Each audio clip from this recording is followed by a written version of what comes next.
Was it a good day at work? It was an uneventful day. Let's keep it at that. No Unabombers? No. Thankfully. Is that like the worst case scenario at your job is like a Unabomber day? No. I think the worst case scenario would be well, yeah, I mean, if we actually got bombed, then yeah, but more so like if we had like an actual fire or something. Oh, yeah. Yeah, 'cause that's a lot of accountability, just having to go through what I had to do with the truck. Man. But no, next week, my full staff's coming back next week, and I'm taking Wednesday, Thursday, Friday off. And then the week after that, I'm working as an instructor in the academy. So, and hopefully soon I'll be back in my office. Office academy? Yeah, they have an academy for new kids. What do you teach? Teach them how to carry. Like, what's your specialty? Like, what class are you teaching? Well, I'm just the support. I'm like the principal. Oh, okay. Yeah. So you're not actually teaching the class. You're getting like the convocation. Yeah, I'd be a badass teacher though. I'm really good. But I'm basically the principal. So if somebody's going to be out like the strict dean trying to chase the post office fraternities off campus, put them on double secret probation? Is it going to be that kind of jam? That's totally me. That's what I do. Okay, so are we starting now, or this is still the no? We're starting now. We're starting bullshit. We're starting now. Okay, let's go. Let's do it. Hit the ground running.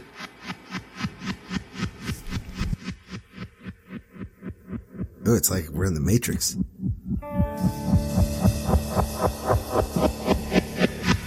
I'm gonna fuck up the audience right now. Oh, it's the Doors. This is okay.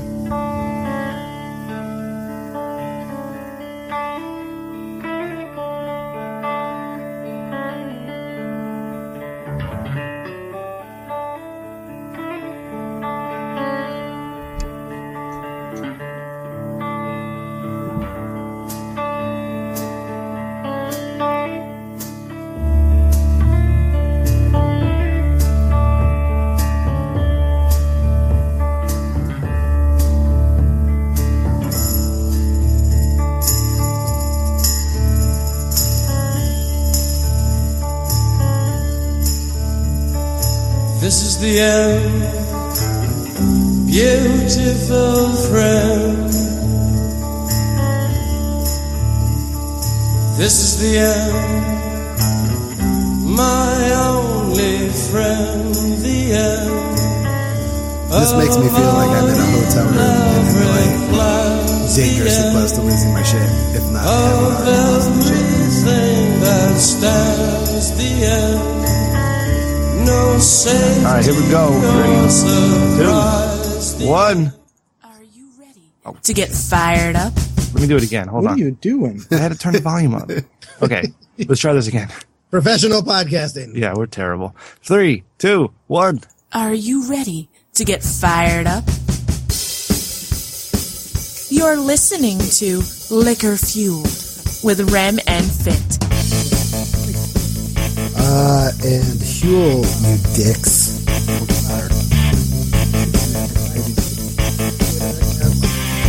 Let's get it started, boys.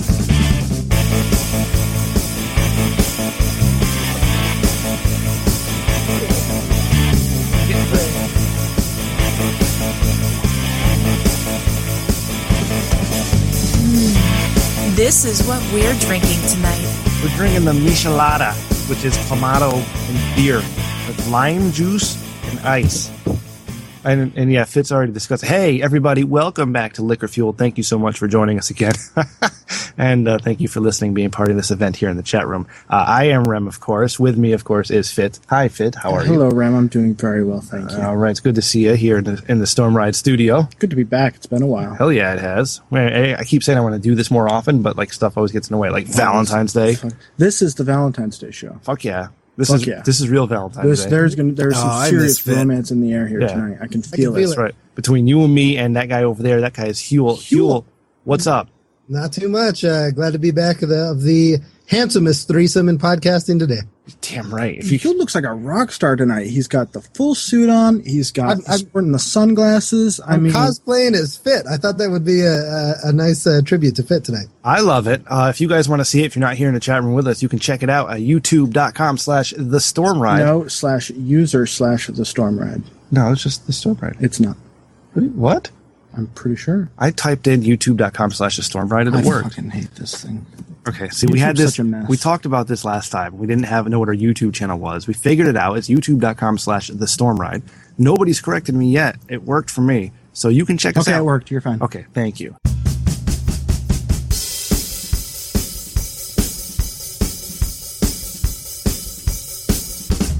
Podcast. Talking about stuff with Ram. Best friends. Rocking out. Having fun. Sexy time. Love you. Hey, everybody. Welcome to episode 52 of the Rich Dickman Show, the podcast that is slightly better than mediocre. I am your guest host once again. I am Rem, and it's probably the worst night for me to record this show, as I have the entire family still up and the water is running. And with me, as always, but for the last time, it is Huell S. Hauser, Esquire, attorney at law. Huell, hi. It's okay if this isn't the best show, because people can always jump in on the next one if they want to become fans of the Rich Dickman Show. That intro was intense because I couldn't tell if you were talking or if it was like Pastor M talking. And then I would talk and I couldn't tell if it was me now and I'm super high or Pastor Huell is freaking me out. That was 5 years ago, brother. That was 5 fucking years ago. I did. Oh, we were just babies then. Yeah. I did text Fit. I texted Fit on Monday and I said, hey man, would love to have you on for Huell's last show. If you want to spare a couple minutes, we do it on Thursday, 10 PM. Just let me know. And then I didn't hear back from him. No response. No response on Tuesday. So then on Wednesday, I said, hey man, if you change your mind, it's 10 o'clock on Thursday, just let me know. Just give me a heads up, whatever. And he responded back to that. He said, nope, I'm old and decrepit now. I'm going to be in bed. Thanks though. Have a good show. Oh, that was sweet of him. So that's the most fit we're going to get. And thank you, producer Ryan, for getting that together for me. All right. So this is the very last show of Huell S. Hauser, and we will not hear from him ever again unless we have a new Huell. So we've got a lot. I got a lot here, Huell. I got a bunch of voicemail. I've got some letters, some audio files. I got a lot going on. So, how are you, pal? How's things with you? Did you pop open that bottle of champagne? I didn't get champagne, but I did get a delicious Soul Michelada. They're the good ones. They're new. They're delicious. Got two of those tall boys. Dude, and you had no idea I was going to pull that intro tonight, and this is just perfect. Yeah, I know. That was funny. Like, I was drinking the Michelada, and that's why I kind of tripped out a little bit. I was like, am I in the future? Yeah. Or am I in the past? What's happening here? So I was thinking that maybe in my little hiatus here that I would re-release some of those episodes, the 3 that we found, and Ray would record, he would dub in his own voice over a certain guest host we used to have. What do you think about that? I think that's a brilliant idea. Is he going to do like a lady voice? No, he'll just do his voice. Just his regular voice? Yeah, it'll just be him. That's a great idea. Yeah, that was old Ray. Ray's great. So we'll talk about Ray in a little bit.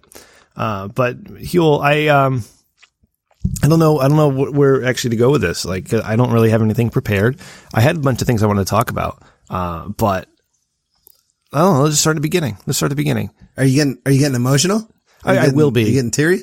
Once the liquor kicks in, I'll either be super angry or really emotional. So we'll I hope it's a little of both. Yeah.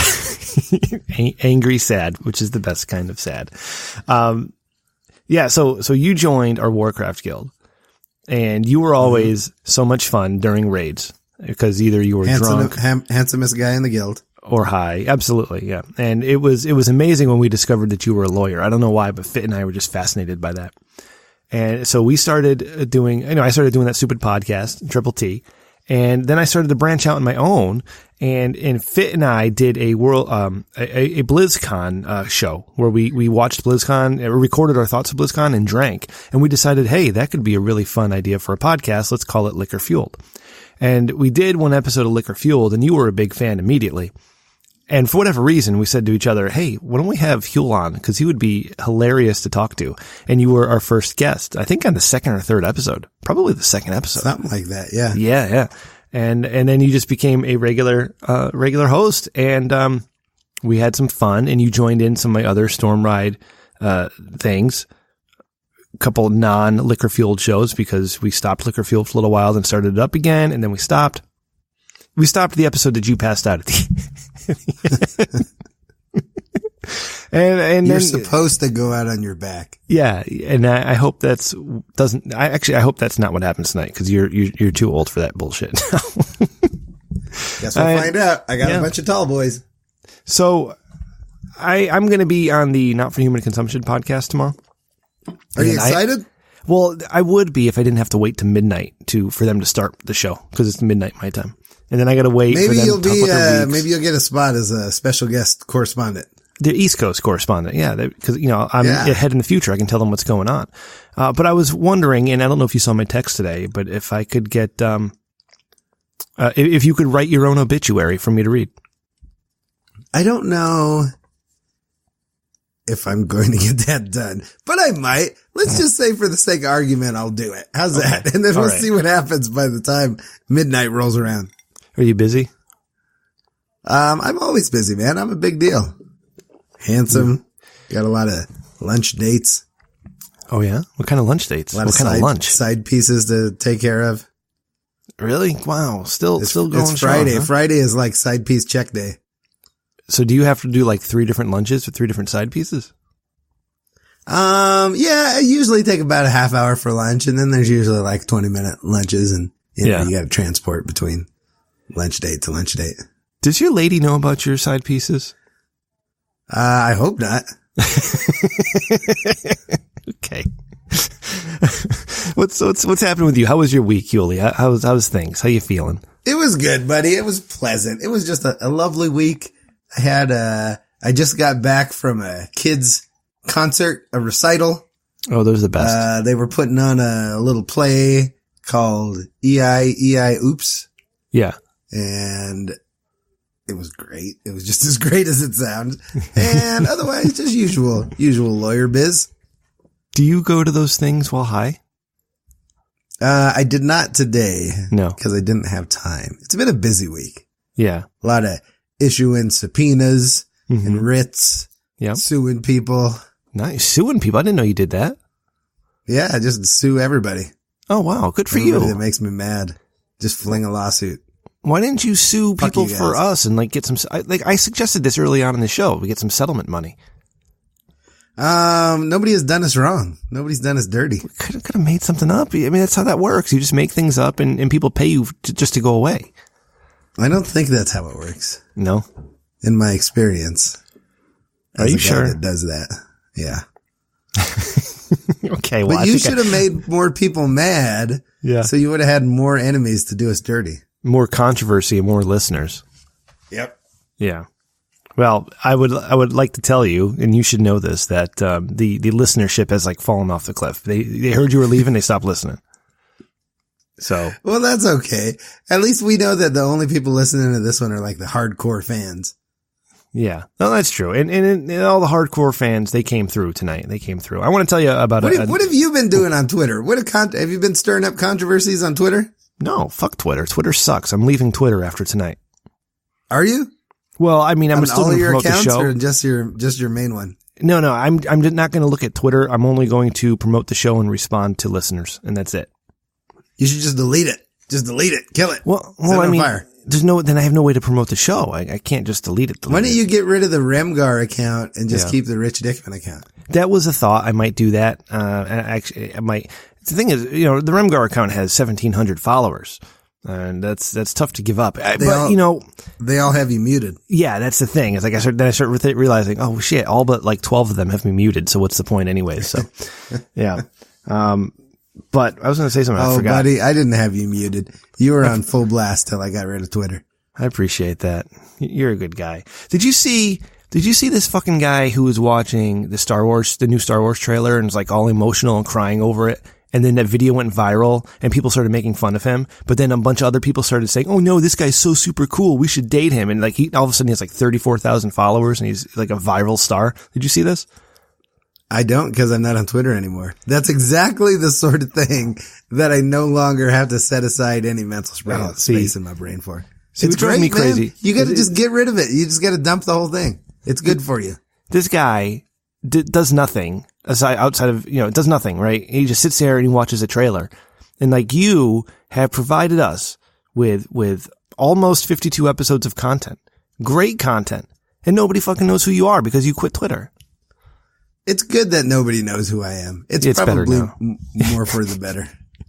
At what point am I going to get a sternly worded letter asking me to take down all the episodes? We'll see. We'll see what happens. I think it'll be okay. I think we'll be fine. Okay. All right. I had an interaction at work today. I want to tell you about.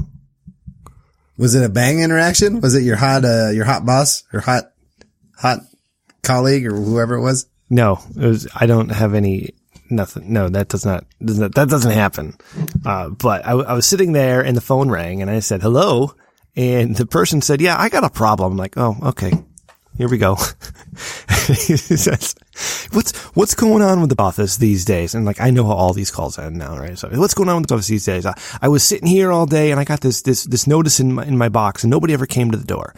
So, well, sir, that's your final notice, and nobody comes to the door for the final notices. Well, nobody came for the first notice anyways. And I'm like, okay, well, that's an issue I need to address. So could you please tell me more? And he goes on, he's like, and I get my mail at different times of the day, and there's days I have three mail trucks driving by, and I don't just know what's going on. I'm sure I'm not the only one who's complained.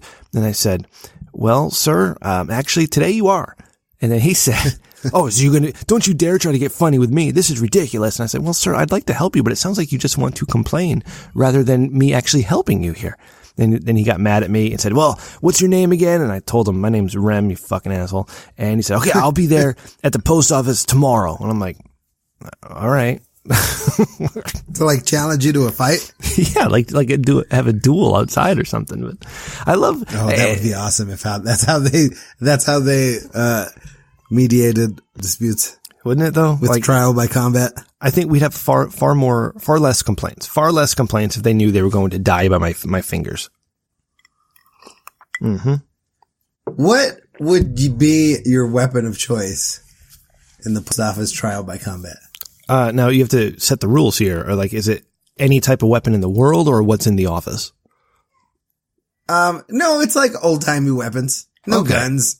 So like I could like melee weapons. All right, it's like a flail. I could have a flail or a sword or those old, like when you got like a trident and a net. Yeah. You know that thing that is like you have a handle and a chain and a spiky ball at the end of the chain? Is that a flail? Yeah. Okay, that would be my weapon of choice. You swing that motherfucker. Nobody's like, I don't care what the video games say. You can't stop that thing. It's a 20-pound ball of steel with spikes on it. Yeah, but I feel like you could only fling that around a couple times before you get tired. I mean, you only need one shot. But if you miss that shot, you kind of overcommit there due to the weight. Okay, well, what's your weapon then, smart guy? I think I would get a dog. Like a junkyard dog. Like it would be me and a junkyard dog. And I would have a blanket over the junkyard dog, and then the guy would come out with his sword, and then I would lift up the blanket and I would be like, bang, junkyard dog. And he'd be like, what the fuck? And then I'd be like, get him, dog. Wow. That's what I do. Okay. Well, I mean, you have me beat. That's the way to go. You get a dog. All right. See, that's what I mean. You start off, it puts you off your game. Yeah. All right. Well, I have some surprises for you tonight, and I'm going to start with this one. This one's a little bit long, but I think you'll enjoy this. And if the listeners don't, fast forward 5 minutes. But Huel will enjoy this because I was with my family this past Sunday, and I was able to record a piece of a conversation between Papa Rem and the Italian Stallion, and it is just as amazing as you think it would be. All right, so here we go. I like this. All right. this kid,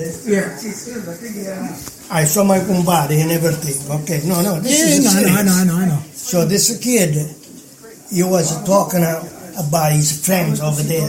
My friend, my compadre was there.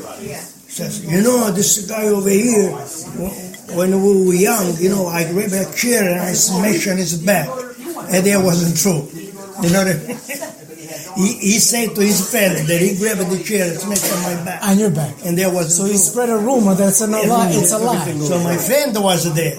He said, remember when he told you and your father that he can carry you, put your finger in his nose, and walk around the town like this. Yeah. So it's not true, he says. It's true. So you witness. You coming back to Sicily and let them know the real truth of the story. Sure. Yeah. Como too. That was crazy. I'll never forget. One time I'll never forget the Goodfellas here in Middletown. Right here in Middletown, when they owned a bar called Goodfellas, Suneur. Okay. Lombardo, when he was alive, goes, I want you to get that name.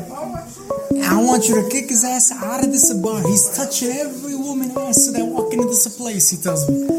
So I go, well, how am I going to handle this? All right, so this guy was at least this tall. Had a big coat on. So I go up to him, I go, my friend, I go, listen, next week, you come see me, I'll let you in for free. But right now, the owner wants you out of here because we caught you doing things you shouldn't be doing. Okay? And people made it excuses and complaints. So he gets his drink and he puts it down on the table. No lie. One shot goes over the top of my head, right here. I go like this. I pick him up. Then we had a wrestler. He's now Ted Gavola. He was the middleweight champion in New England at the time for what we do. I pick up this guy that hit me up in the air, double leg. Run him. My coach my pigao, and I dropped him on top of his head. And I looked at him and I boom, Navachi, kicked him. Because now I'm pissed. Go home. Ask Sebi. It took. I must have had a concussion, but I couldn't fall asleep. I was too afraid to fall asleep because I was tremoring because of the way my head felt. But this other kid in school, he wasn't like the size of. But older. But he was tall. So I tried to. The guy was too good. He wasn't a fighter. But he was strong. Yeah. He could kick the hell out of me, but he didn't. He tried to hold me back. But me, I was going all the time, and stupid I was. You know what I mean? Yeah. I know the guy was too good. He's not gonna hit me, and I was trying to grab him all the time. He was trying to push me away. No shit. But if he would have been somebody else, he could have kicked the hell out of me. I think losing when you're young has more an effect on you personally. When you're an adult and you go into a fight and you lose a fight, you take it better. There's just something about it that a win is a win, a loss is a loss. I just think that you just take it better. When you're a kid, go ahead. My friend, Huel Hauser, is leaving my podcast. Oh, the guy that does the show. Yeah. Who? The guy that does the show. Huel Hauser. He's going to become a... You can't say that. He's going to become... I have to bleep that. Better... Yeah. Huel Hauser. So I was wondering if you could take a minute, because Mom said goodbye to him last week. I was wondering if you could say goodbye. Goodbye to who? I don't know the guy. No, he's a good guy. He talks highly about you. Then what the hell I am supposed to do with this guy? Just tell him good luck on your new venture. Good luck on your venture. Yeah. Thank you for being my son's friend for a year. Thank you for being my son's friend for a year. And he was a friend for me for 1 hour. I met him 1 hour. You were a friend of my nephew for an hour. So, if you want to give him some advice in his future endeavors. If you want to give me some advice. No. Do you want to give him advice? Do you want to give him advice? You can, you're full of knowledge and wisdom. Maybe you could pass them along to him. Buona fortuna. Good luck. Go follow your dream and never back down. And kick the ass anybody who bothers you in any way. Yeah. Any way, shape, or form. You remember any of those Rocky speeches? Like, when life knocks you down, you get back. It's not about how hard you can get hit. It's about how much you get up. It doesn't matter what your name is. People doesn't give a shit about that either. You just go and get what you dream of. That's right. I love it. Holy shit. Let's do it. Okay, put it on. Now, We're going to do a shot. We'll do a shot? All right. Is that what you needed? That's better than what I could even give you. Yeah, I'll give you something else. I could even give you that. I finished now. I did the show with him one time. It was fun. It was a blast. We had a blast. I got to take this shit off because this is not. Where's the kid? All right. Are you there? Yeah, that was good, buddy. You're, if anything, the stallion underdid your dad's Sicilianness. Like, if I could sound like your dad and I said exactly what your dad sounded like, people would be like, that's offensive. That's offensive to Italian Americans. That's not like a real accident. Your dad is awesome. It was, I wanted to get the stallion on to say something too. We never had a chance. So, but he thought he was done after, my father did there. And I'm sorry for the ringing. We had a voicemail come in, while that was playing. And Huel, if you didn't get to hear the whole thing, make sure you listen to this episode because, I'll listen. I was gonna tell you might have to like redub some of that because some of it was cutting out. Yeah. I mean, it'll be fine on my end. I just have to eliminate you saying, hello. All right. So we've got voicemails galore. I'm going to intersperse those with some messages that we got from our friends. Let's go. Let's start with a voicemail. All right. You ready? This is like my own wake. Yeah, it really is. It really is. Press 1. This individual had your name in their mouth trying to create division. Press the numerical button 1 now. Press 1 now. This is why there's been all of these little miscommunications. Press the numerical button 1. If you wish to no longer receive these messages, please hit the option 3 now. All right. Well, I mean, that guy misses you, I guess. Oh man, my name's in somebody else's mouth. Somebody's doing me dirty right now. Situation that's costing you and been affecting your household. Jesus, again. Press the numerical button 1 now. Press 1. These people have been delaying it, and these people have been trying to keep I don't know how to get rid of this guy. Yours. Press the numerical button 1 now. God will arrest it. I don't know what they told you, but it will be arrested. Press 1. Press 1. If you wish to no longer receive these messages, please hit the option. All right. So there's another voicemail. Hey, this is Lori. Just wanted to leave a message, wishing Huel all the best and saying, I guess, goodbye. Had a lot of laughs and really enjoyed your sense of humor and intelligence and just, everything that you and Ram have done and on the Rich Dickman Show and the other show that shall not be named. So I'm going to quit rambling because I usually end up sounding like an idiot, but I'm really going to miss you and thanks again. Take care of yourself, okay? Bye. Oh, Lori, thank you. I'm really glad that the Rich Dickman Show didn't outlive Lori. That would have been a bum talk. Jesus Christ. If she had died from her cancer and we had to have a Lori memorial episode. She beat the shit out of her cancer. She's a survivor and she's awesome. And poor Lori, she was all nervous. Old broad. Yeah, she was all nervous about sending that. She's like, she didn't know what to say. She didn't want to sound like she was rambling. I'm like, Lori, just speak from the heart. Oh, Lori's my kind of gal. She's all right. That was great, Laura. That was really good. So, we had Lori on, many episodes ago. And, did we? Oh God, we did. God, that was a billion years ago. Yeah, it was quite some time ago. I can't remember the episode number and I don't have our website pulled up. I was looking at episode titles last night. And, one of our episodes is called The Clap. And in it, you explained how it was they called it The Clap because you had to put your penis with a big book. In a book. Yeah. And all I could think of, from that point, all day today, my drive home, up until I was managed to forget about it, until just now when I'm talking about it, is sticking a penis into a book and closing the book, and then a whole bunch of STD squirts out of the tip. And it's like, I got this gross image in my mind, and it's disgusting. Did you ask your mom about that? If that had medical validity? No, I did not. That's probably why your mom doesn't listen anymore. I bet you that was the episode that did it. Do you remember having her on the show last week? I do. Okay. All right, here's another voicemail. Was I super drunk last week? No, I don't think so. I don't think we had a fun episode though. Hot Drummer News Babe texted me and said, aside from you making her a cam model, it was a great show. She doesn't want to be, I guess I shouldn't slut shame her. Hot Drummer News, babe. I'm sorry I slut shamed you for your cam girl website business. Yeah. That was inappropriate of me and I apologize. Hey guys, Sam the Elder here. Just calling in to say goodbye to the show. This doesn't have to be a sad day. This is a joyful day. I think it's a beautiful thing that you committed to create art for 1 year and you did it. And that's an achievement. So, even if the show is underappreciated before its time, I want y'all to know that I myself listened to every single one and it ruled.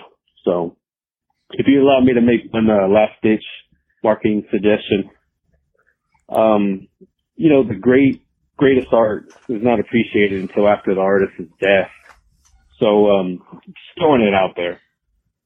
If Rem would Crispin Wall Huel after the show ended, I bet it would blow up and get the downloads it deserves. So, just take it under consideration. Thanks again for the show, guys. Eat the rich. All right, that was Joma Huel, and if you weren't able to hear that, I missed that. I couldn't hear a single thing that he said, but I assume it was nice. Yeah, he said that if we want to be really appreciated for what we did, I need to Crispin Wall you. Like, kill me? Yes, he said that the greatest art isn't appreciated until after the artist is dead. Oh, yeah. Oh, that would be a drag. Yeah. If you, strangled me with your weight bench cables. That would be a bum dog. I don't want to kill myself, though. I couldn't do that. I would just have to kill you. You'd have to, or else, I don't know. They have the death penalty in Connecticut. Yeah, but they don't use it though. It's, they appreciate letting criminals go free and integrate into society. Oh, what if you were the one that broke that cherry though? Oh, maybe, that would actually, then I would get talked about too. At your trial, everybody testified about what a sweetie pie I was. Yeah. And the Governor Ned Lamont was like, put that man to death. And I'd be like, listen to the Rich Dickman Show. And then boom, our download numbers would soar, but we'd both be dead. We'd never see it though. We'd never be able to appreciate that. All right. Let me try another voicemail here. Hopefully you can hear this one. If you can't, and I'll tell you all about it. Okay. Yo! Why you quitting, man? Huel. Why you gotta do this, baby? This is Matt from the NFHC podcast. Hey, boys. Just want to say, bye, Huel. Bad with you. Rem, keep that shit going. Don't let this fucking carny ruin your show. That's all I gotta say. Bye, boys. That was other guy from the NFHC podcast. That guy's all right. That was nice of him to tell me to keep going. He's the one whose name I remembered. Oh, is it Dave that you forget all the time? Yeah, it's the other one. I don't know why you forget Dave all the time. That's an easy one to remember. I don't know why. Yeah. But he says, he said that, I should keep going and don't let this fucking carny, ruin my show. So I guess. You should, man. You enjoy this. You're good at it. Yeah. You should keep going. I just need an idea. You could find another performing carny monkey anywhere. You think so? You think I can do that? Yeah, it'll be super easy. All right. Here comes another one. Hey, it's Matt again from NFHC podcast. I forgot to mention, Huel, will you please accept the goddamn Division 2 clan invite, please? He needs to send it to me again. I have it in my inbox, but I can't click on it to accept it. I think he needs to redo it because it's like sitting there and it's bugging me because I can't accept it and it's just like hanging out there. So I think you need to resend it, Matt. It's bugging me as much as it's bugging you. In there. Oh yeah, and sorry you're leaving the show. I understand it's for personal stuff, but Rem, keep it going. Love you guys. Bye. Thanks, I gotta Matt. tell that guy to resend me the clan invite. It's pissing me off. All right. Well, tweet him. Oh wait, you can't. Hold on. I'm gonna direct message him right now. Just resend the invite. Yeah, resend me the clan invite because it's in my box and I can't click on it. It's making me mad. All right, let's see what this voicemail is. And in the meantime, I'll send him that thing. A woman shouldn't have to be hit by a car to learn that she may have rabies. That is where we are in America. And that does not sit right with me, and that is I am hosting a fun-run race for the cure for rabies to raise awareness of the fact that there is a cure for rabies, a disease that has been largely eradicated in the U.S., but not very many people know that. No. And during the few moments that we have left, I want to talk right down to earth in a language that everybody here can easily understand. Oh, that's nice. Thank you. Give me the CM Punk send off. Yeah, that's awesome. I appreciate the CM Punk send off. That's really good, you guys. Yes, sir. Look in my eyes. What do you see? That's it. All right. All right. I kind of had a cult of personality. You do. You are a cult of personality. My handsome roguish ways. Yeah. All right. You want to keep going here? I got some more stuff. Yeah, let's keep rocking it out, man. A lot of it's going a lot faster than I expected it to. We might end up with a short show tonight where I thought we'd have a long show. Well, it's good because then at the end we can just cry it out. Yeah. Okay. All right. This one is maybe you could call me a cocksucker. Maybe you get real mad. Oh my God. That's foul language and I don't like it. I have to go on the NFHC podcast tomorrow and talk about my stout dick. You got a pretty big dick. That should get you like 10 minutes of that interview just done. Go like a flash. You know, I don't think they're going to believe me though. Get one of those dildo things and send it to them. give them a model. Maybe that'll ensure them hiring me on the show and getting in some of that sweet Patreon money. Yeah. Yeah.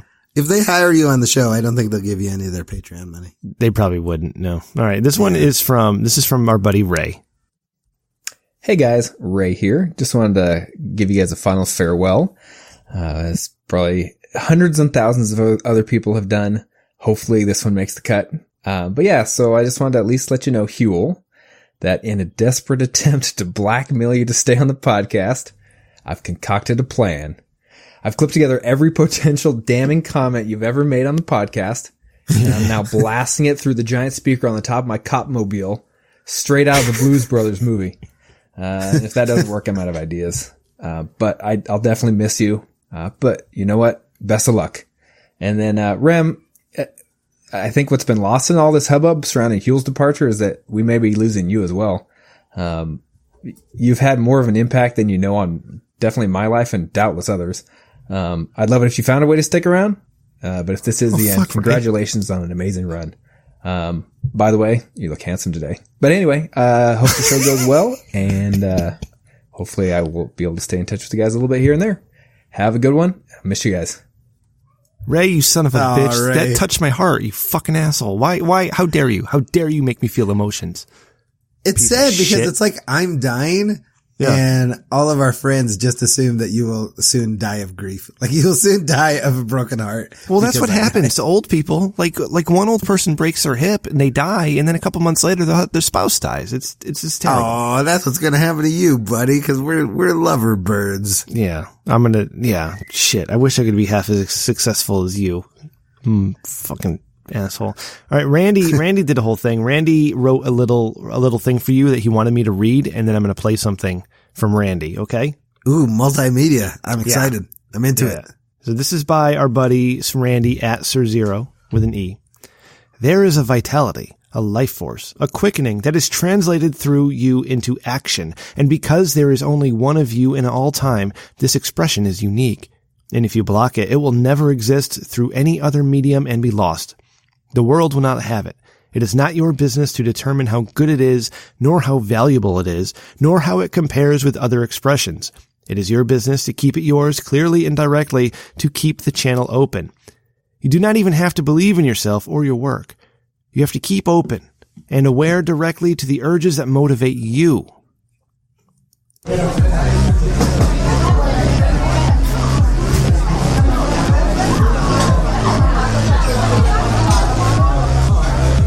Could you quiet down? I'm trying to give a eulogy over here. Have some respect. Ah, shit. That's terrible eulogy music. Fuck it. There's a man Huelhauser never got to know. The podcaster he was growing up to be. He's a good-looking, clear-eyed fella. About 42? I can see him. He's the type of guy men want to be around. Because he has integrity, you know? He has character. You can't fake that. And he's a guy women want to be around too. Because there's a tenderness in it. Respect, and loyalty, and courage. And women respond to that. Makes him a terrific husband. This guy. I see him as a father. That's where he really shines. See, when he looks in his kid's eyes and that kid knows that her daddy really, really sees her, she sees who he is, then that child knows that she is an amazing person. She's quite a gal that I'll never get to meet. I wish I had.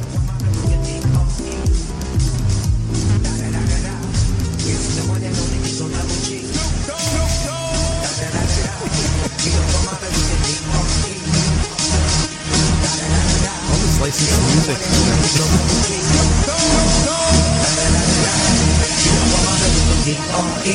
Smoke weed every day.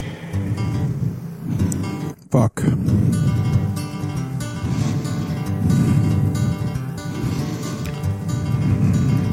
Oh no. Is he gonna sing? Another turning point, a fork stuck in the road. Time grabs you by the wrist, directs you where to go.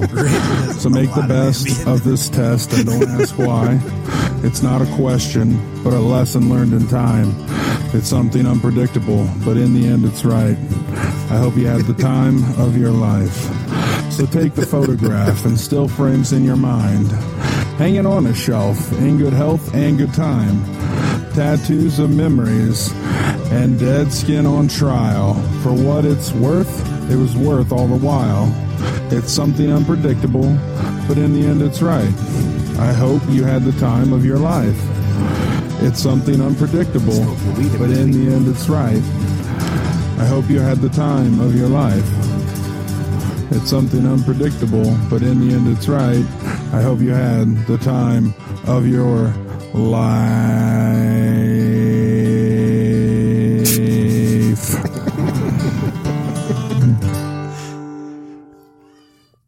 Randy needs to quit his job and then become the producer. Spectacular. Yeah. It's so Ray and I can do a podcast and Randy could edit it and produce it and create all these bits and shit for us. Randy, quit your job and focus on my free work. I wish I could just go out to Ohio or wherever the fuck Randy is and just do drugs with Randy all day. Just hard Ambien downers. Well, he texted me after. He said, I'm really high right now. I'm going to go to bed. And I'm like, okay. And then he texted me again. He said, can you call me and make fun of me? I'm like, maybe, but you're probably going to be sleeping. But you know who did want us to call him?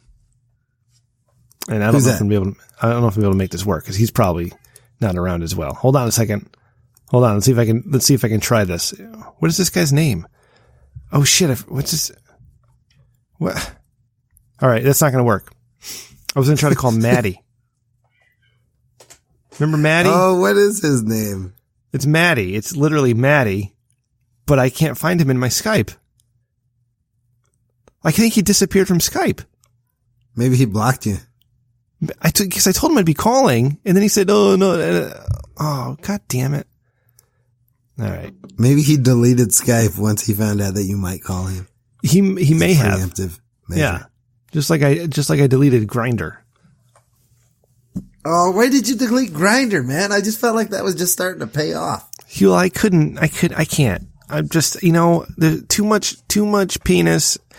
And too much asshole. That's the real thing is the asshole. Too much asshole. You were okay with the penis, but you couldn't handle the asshole? I couldn't handle the asshole. I can deal with looking at the penis. I just couldn't handle looking at the asshole. Then some guys dressing in dresses. Well, there's a lot of guys on Grindr. I feel like you could have found somebody that would have been cool with that. If you told them, if you put that in your bio, you were like, listen, I'm cool with your penis, but I'm not really an asshole guy. I feel like you could have found somebody that would have respected your boundaries.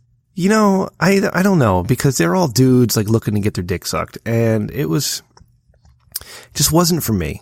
You know, as much as I want that, I just don't know that I want it from a dude. You know, everybody tells me, old Mama V Hill used to say, if you want nice things, sometimes you got to suck a little dick. And I would say that that's probably good life advice. Yeah, that you know, it is, and that doesn't have to be literal either. You know, you can suck a dick in other ways, but sometimes it's literal. Yeah, sometimes. And on Grindr, it's probably mostly literal. It's always literal. Okay. Speaking of dicks, let's get to some dicks of the week. Your last dicks of the week. You ready? Oh man, is it me? Hello Maybe. to the Rich Dick Men Show. I like to say hello to Rim and goodbye to Huel. Huel, we will miss you. This week's dick of the week is the gentleman at Walmart.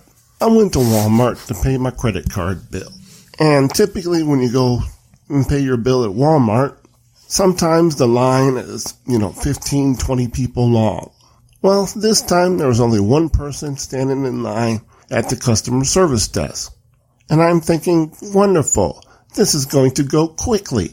So I get up there, I stand in place behind this one person, and he's there to pay a bill as well. And I'm thinking, once again, hey, this is going to go great. This guy goes up there to pay his bill, and he's paying $30 in pennies. Yes, you heard that right. Pennies. It took 15 to 20 minutes for them to count out the pennies to pay this guy's bill. Seriously? That's actually a really dick move, of course. And actually, it's kind of funny and humorous at the same time. But, obviously not at the expense of me, having to wait for it. Anyway, that's this week's Dick of the Week. And once again, Huel, sorry to see you leave, but hopefully you'll come back every now and then. Until next time, have a good week, everybody. Take care.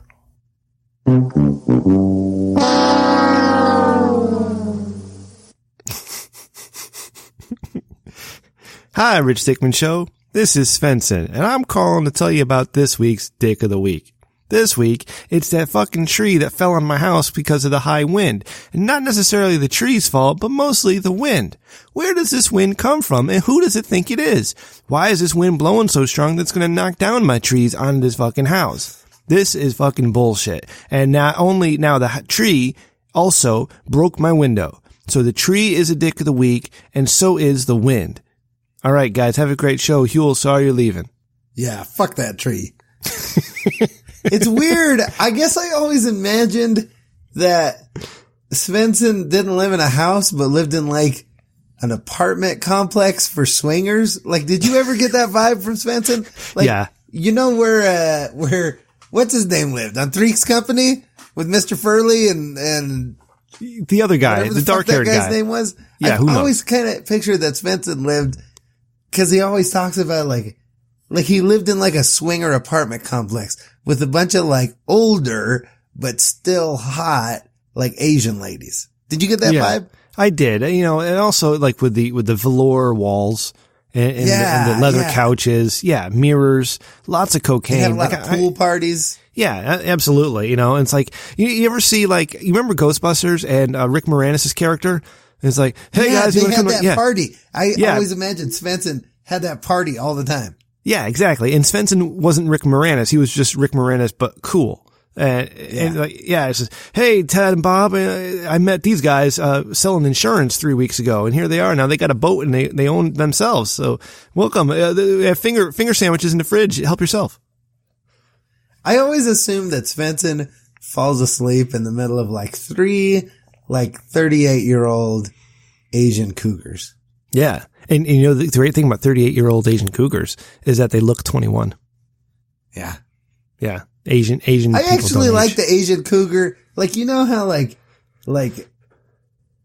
especially like Vietnamese broads, they stay like 21 and then like the flip switch and then they're like 40 for like 2 years and then they're like little old ladies right after that. I like it right in the middle there. Like when they stop being 21 and they're like 38 there for a couple of years before they go into little old ladies. Like, I feel like that's my sweet spot and that's Svensson's sweet spot. Have you ever had sex with an Asian lady that wasn't at an Asian massage parlor? Yeah, plenty of times. And always like in that sweet spot. Like it's hard to find. It's like picking just like the right, watermelon at the grocery store. Like it's hard to get a good one, but when you do, man, it's something. I feel like there's something in the Asian culture, and I've always been interested. I mean, obviously it won't happen since I'm married and have children, and I'm very old and decrepit, and I need to go to bed soon. But the older Asian woman, I feel like she'd take very good care of you. Both in the home and in the bed. I feel like if you didn't have kids, your life and Svensson's life would be pretty like on track with each other. Most likely. Yeah. Lots you of guys cocaine, would live lots in of that mirrors. same like swingers Three's Company apartment complex. Yeah. And you guys would throw those like Rick Moranis parties all the time. Well, actually, I'd be living with my parents since my wife would have taken everything. But yeah, I mean, I'd be going to the Rick Moranis party. Absolutely. Like you, Svensson, and Milhouse's dad all living in the swinger apartment complex. What the hell is Milhouse's dad's apartment name? Oh God, there was a name, wasn't it? I'm going to have to look that up. All right. Got another dick of the week. You ready? You'd have a bed that was a car. Yeah. It's a race car bed. Vroom, vroom. All right. This is from Hot Drummer News Babe.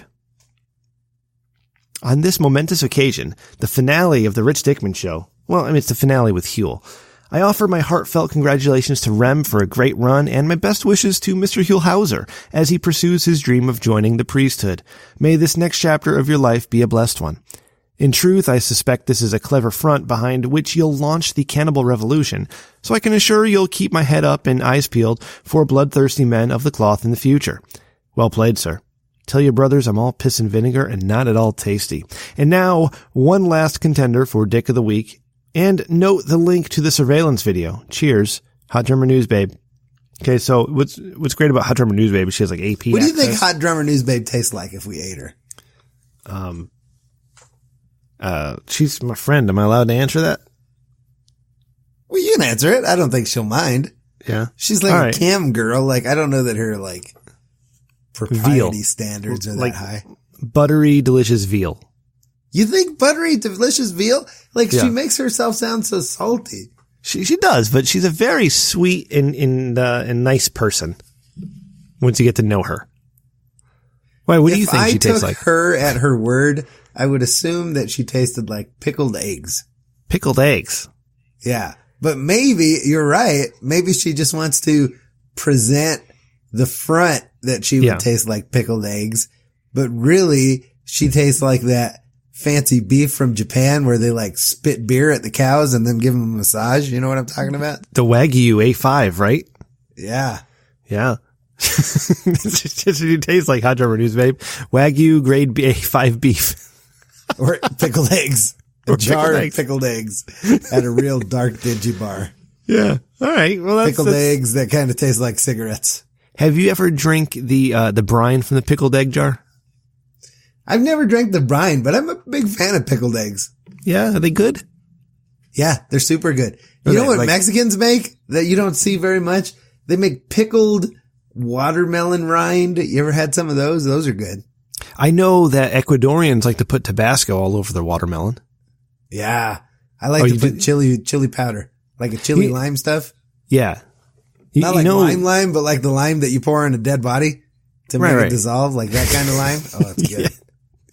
I always wondered if my dad had extra bags of lime, and I thought maybe it was just because he was a Mason, but no, it turns out. But I had Mexican food last Friday, Huel, and I sent you a picture, and God damn it, that 1 out of 4 times, it's like 1 out of 10 now. Well, you never I probably responded. No, you didn't. You didn't. Oh, I did it. Let me see. You sent that, and then there was 1, 2, 3, 4, 5 texts, and then I responded. Mm-hmm. And then 1, and then I responded. And then you never acknowledged my delicious Mexican food. And you know what? It's too big of a plate. I couldn't eat it all. I was very full. I got tamales. Oh, I wish you could come out here and we could go on like a Mexican food culinary journey. That would be awesome. I would enjoy that. We can make that work one day once the kids get older. But you know what's weird? I was at that Mexican restaurant. I'm sitting and we're waiting to sit. So I'm sitting with my wife and I'm just staring off into nothing. I got nothing to say. And this dude comes over to me. And I look at this fellow, and in no lie, he looks almost like a young fit, exactly like a young fit. And I was like, I'm looking at this guy. I'm like, I fucking know you, but I don't know who you are. And he's like, hey man. And I'm like, hey, pal. How's it going? And then he's like, it's you, right? And I'm like, yeah, it's me. This is you, right? And I stand up and I realize this is a kid. He's like my cousin. He's like a distant cousin. And I grew up with him and I haven't seen him in years, but all of a sudden he's bald and has a beard and wears glasses. I couldn't fucking recognize him. So, and I never once said his name, even though I said, hey, wife, look who's here. I didn't say his name because I wasn't sure it was actually him. That's the worst. You try to pretend you know somebody. That happens to me all the time, and it's always at the courthouse. Yeah. I'm like trying to get through security, and if somebody is like, hey, Vicente, what's going on? I haven't seen you since high school. And I always got to be like, hey, trouble. What's happening, bro? Hey, partner. Oh, man. How's your mom? Good. Cool. Oh, I got to read the story. I guess. From Hot Drummer News Babe. She took the time to get the story. So deputies look for naked burglar who stole from Little League. From Dunedin, Florida, authorities in Florida. Hot Drummer News Babe, the naked burglar? Maybe. Authorities in Florida are asking for the public's help in tracking down a man who they say burglarized a Little League concession stand wearing nothing more than a ball cap and gloves. The Pinellas County Sheriff's Office says the naked burglar struck the stand at Fisher Field in Dunedin almost 2 weeks ago. Deputies say the burglar stole cameras and a cash box with $250 inside, and he caused $5,000 in damage. Here's a surveillance video obtained by the Tampa Bay Times. Also shows the man taking a package of hot dogs. So I'm going to get that video up here in a second. But man, what the hell is wrong with Florida? What if Hot Drummer News Babe tastes like Polish kielbasa? She is Polish. Yeah, what if that's or a pierogi? Is a pierogi Polish? Yeah, but pierogies are much better. Like, I don't like kielbasa. I think kielbasa is gross, but pierogies, fucking amazing. Or like a big plate of sauteed onions. Well, those go on the pierogies. Yeah, that's what I mean. Like, maybe that's what she tastes like.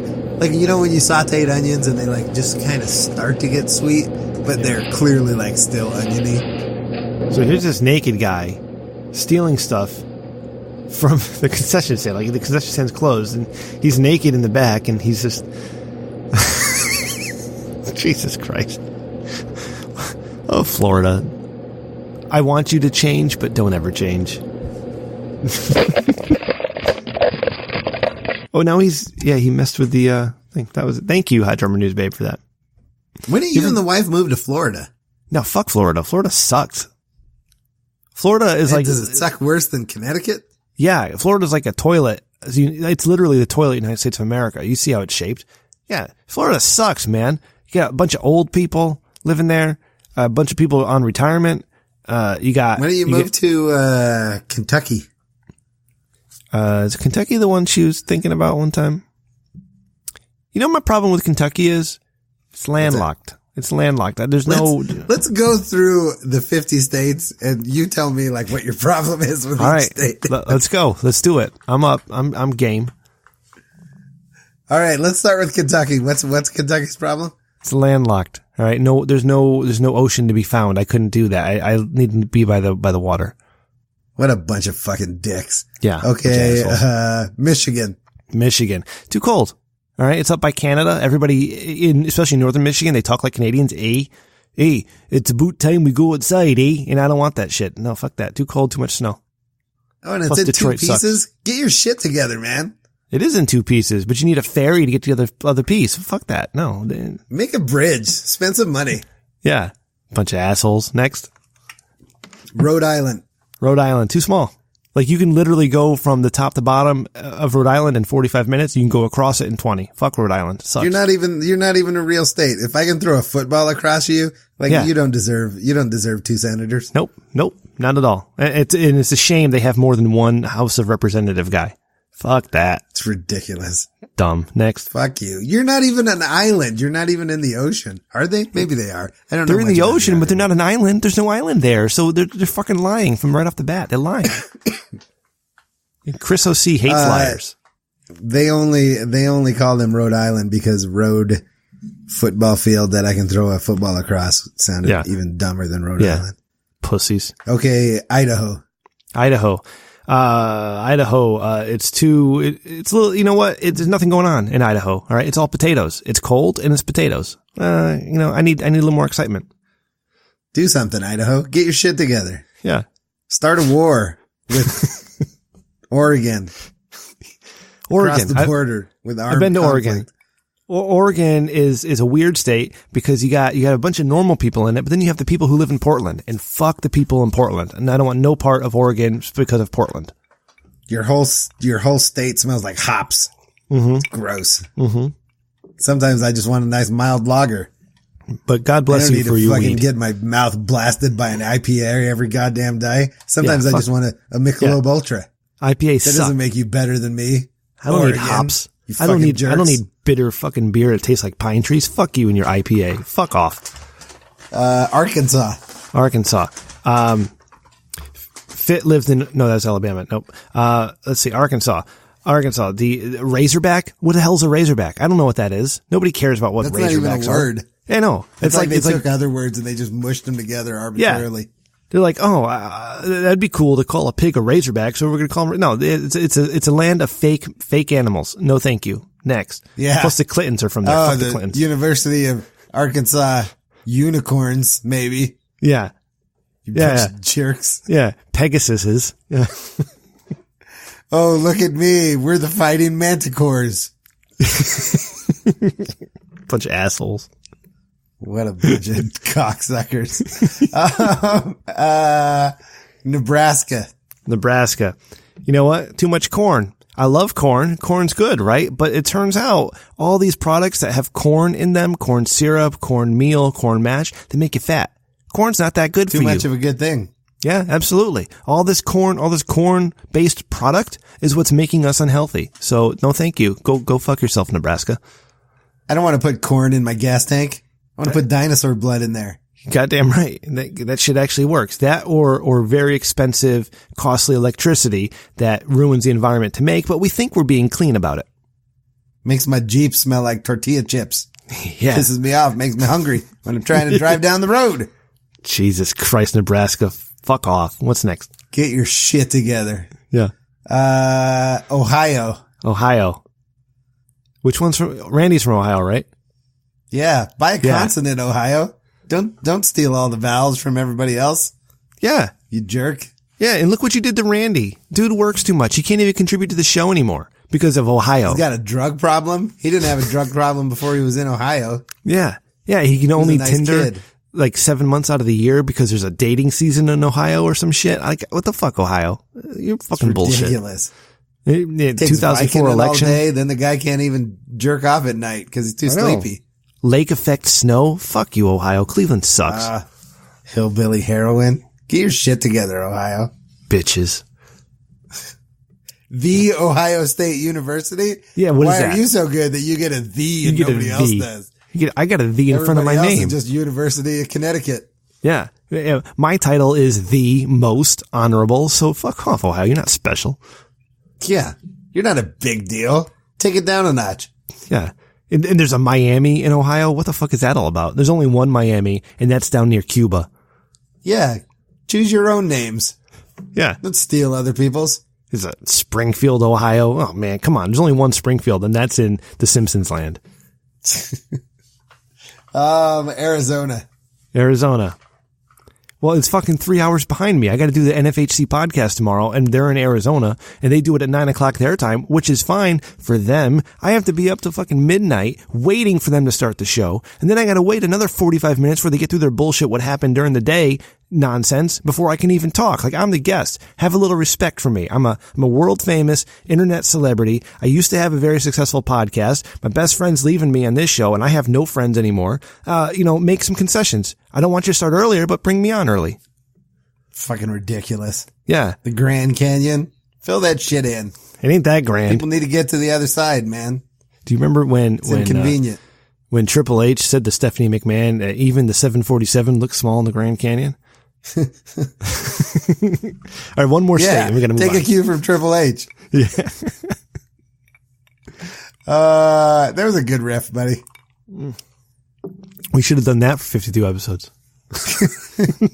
We could have done 50 episodes, and every episode we just call out a different state. Yeah, and territory. So we could have gotten to 52. We could have done all 50 states, Puerto Rico and Guam. Why does Indiana suck so bad? Yeah, well, let me tell you.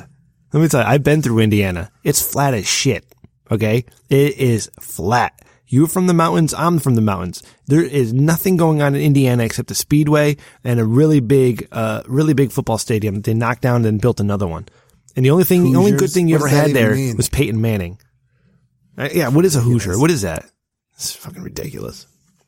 You know your state sucks if Larry Bird is the most handsome gentleman that your state's ever produced. I've seen Larry Bird's French shoe leg. at the Basketball Hall of Fame. That's a big shoe. It's a big shoe. It's a lot of feet put in that shoe. Gross. All right, Huel, we have your final porno review. Aw. Yeah, this was the segment we introduced. What am I going to jerk off to now? We didn't do this one at the beginning, but I think it came along in the mid 30s when Mr. Porno Man started sending us emails. You can follow him at Mr. Porno Man 1. Greetings, gentlemen. It's been quite the ride. We've had our ups and downs, and now we're here. There are no words to describe this, which is why I've got a movie for you. This feature begins with an Avon salesman going door to door, proffering his wares to numerous ladies. He finds himself in quite a number of sexual fantasies, such as wearing a latex suit while being restrained, getting a handjob from an Asian lady, then paying her, stepping on food with his bare feet and being paid in nickels, having a handcuff lady perform acts of contortionism and sexual pleasure, running the gauntlet at an old person's home, orgies, glory hole orgies, masked orgies, and many more. Now, I know you must be thinking that I've got an incredible imagination to come up with all these scenarios, so let me be clear, I'm nothing short of a genius. Happy episode 52. I just might miss you guys. Sincerely, Mr. Porno Man. Did we tell a story about running a train at an old folks home? I think you did. Did I? Man, a lot of weird shit comes out of my mouth. One of our most downloaded episodes was episode number 2, Old Folks Home. And I can't figure out why, because it drops off significantly to episode 3. But I think, we did talk about I did talk about Triple T for a few minutes, I think. And, we talked about working at old folks home.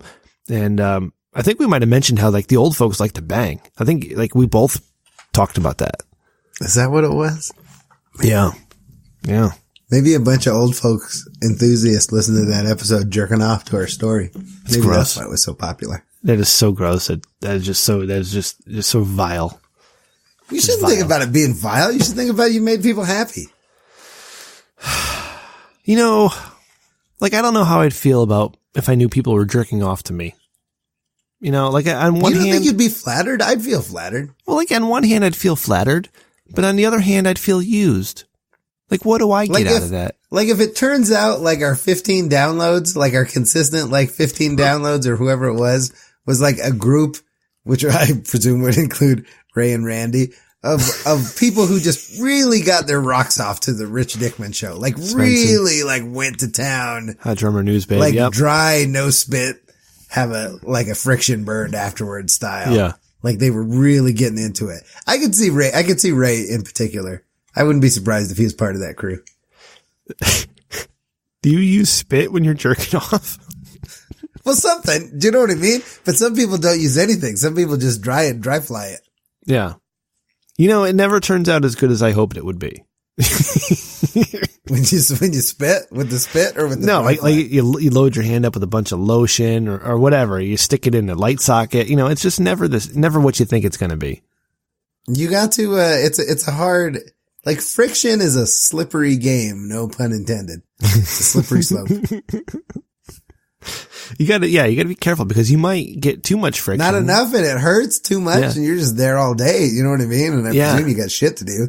Right. Okay. I wanted to ask you, Huel, how big is your penis? It's about a tall boy, this tall boy chilada. It's not completely here. Let me. Oh, no shit. Is it as wide as it too? Yeah, that's about right. I don't know how big a tall boy is. 24 fluid ounces. Yeah. I would say that my penis is about 24 fluid ounces. See, the only reason I ask is we've talked about the size of my immense penis many times, and, I'm not ashamed to talk about it, but we've never talked about yours.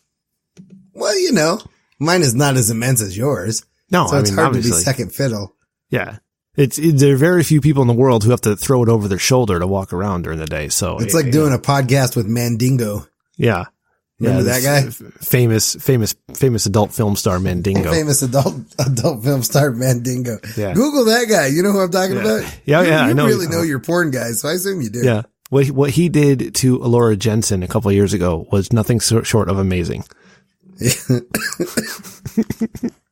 I love you, buddy. I'm glad that it took us 52 episodes to mention Mandingo, but I'm glad we got it in right under the wire.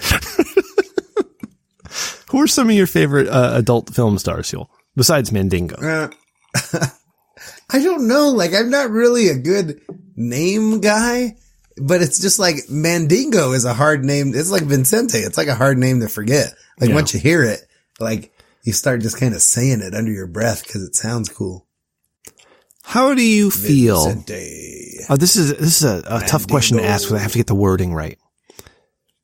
How do you feel about African-American male porn stars being famous simply because they're African-American male porn stars? You know what I mean? Like you have a lot of these famous porn stars, females, and there's only like a select few male African-American porn stars who fuck every white chick. Mm-hmm. I'm like, you know what? Good for them, but I think there should be more. Like, why is it only reserved to these select few? I feel like everybody who is a porn star, like most of them have a thing. Do you know what I mean? Well, hold on. Let me go a little further here, right? So if you're watching porn and you see some random white guy, you may never see that random white guy again, right? You can have random white guy after random white guy after random white guy. Like they're not memorable. But if they're African American, you have Mandingo, you have Prince Joshua, you have Richard Mann, you have Shawn Michaels, like you have Lexington Steele, you have all these guys who you know their names, and they're the only ones. A surprising amount of naked black guys. I'm realizing this as I say it.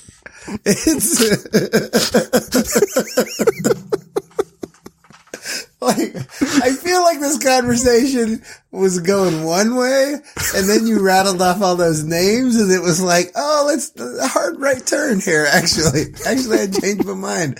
I want to go down this country road and see where it goes. Well, I'm just curious why it's just a certain few for black guys who are in all the pornos, while you can have just random white and Latino guys. I feel like maybe that for whatever reason, they're just not as memorable to you in particular. Because I feel like if we looked it up, I feel like we could find plenty of those random white guys' names. But for whatever reason, like it's the Mandingos and the Lexington Steeles of the world that really kind of got their hooks into you, buddy. Maybe. And I'm starting to question everything I thought I knew. I think you should. I think maybe after we're done with the podcast, maybe you need to get on the internet and have like a mirror next to you and take a long, hard look about what you're doing. Have you ever heard of this Latin American guy? I think his name is Jordi El Caballo Loco. And he's like this adult. Porn star? No, he's a porn star, but he looks like he's like 15. But I assume he's older than 18. That would be weird. But like he does all these. If you were in your basement watching. Oh God. Oh, that's going to get beeped because I don't even want to take the chance. But like all the MILF porn stars are like doing this guy because he looks so young. Yeah. Have you seen this guy? You don't know who I'm talking about? I've not seen this guy. I'm not good with names.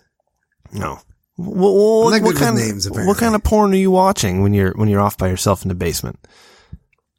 Well, I usually go to Pornhub and then it says like, oh, here's the hot videos of the day. And then I'm usually like, well, I want to be hip. I want to check that out. Like, like if I go on Spotify and they're like, it's the top 40 of March 2017. I want to be like, well, you know what? I'm not like I'm not like a hip savvy guy anymore, but I want to check these out because, maybe I'm at a party and somebody's like, hey, did you hear the new single by, the Rudy Poo and the Fluffernutters? And I want to be able to like know who Rudy Poo and the Fluffernutters are. And it's the same deal. Like if I'm at a party and people like, hey, did you see that trending video on Pornhub where like hot stepmom comes home and finds her kid on playing Fortnite and then she gets pissed off and then they bang. Like, I don't want to be out of the loop.